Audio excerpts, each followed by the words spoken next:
হালালের ব্যাপারে গুরুত্ব দিতে হবে। আমি যে প্রতিষ্ঠানে সময় দেই সেই সময়টা যথাযথভাবে দিতে হবে। সেই সময় আমার যে কাজ করা প্রয়োজন ওই কাজটা করতে হবে। যেই সময়ে যেই কাজটা করা প্রয়োজন সেটা ওই সময় করতে হবে। আমার উপস্থিতি নিয়মিত হতে হবে।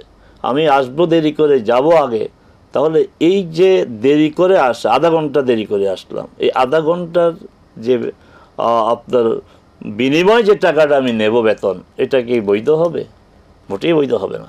এখানে একটু যদি আমি সম্পর্কে একটু কথা বলি, আপনি বলছিলেন লেনদেনের বিষয়ে চাকরি করার ক্ষেত্রে যে আমার যে শ্রমটা দেওয়ার বিষয়টা, এখানে কোরআনে যে বলা হচ্ছে ওয়াইলুল লিল মুতাফফিফিন আল্লাযিনা ইযা আসবে কথাগুলো, আসতেছে কথাগুলো। তাহলে এই একটা এরপরেই এই কথাটাই বলতাম। আপনি যেটা বলেছেন একটা সূরা শুরুতেই বলেছে ওয়াইলুল লিল মুতাফফিফিন, ধ্বংস তাদের জন্য যারা উজরে কম বেশি দেয়। নেয়ার ক্ষেত্রে বেশি নেওয়ার চেষ্টা করে, দেয়ার ক্ষেত্রে কম দেয়। এই যে দেয়া নেয়ার ক্ষেত্রে কম দেয়া, এটা কি শুধু ওজনে পণ্য ওজনের ক্ষেত্রে? সব বিষয়ে এটা একটা স্ট্যান্ডার্ড।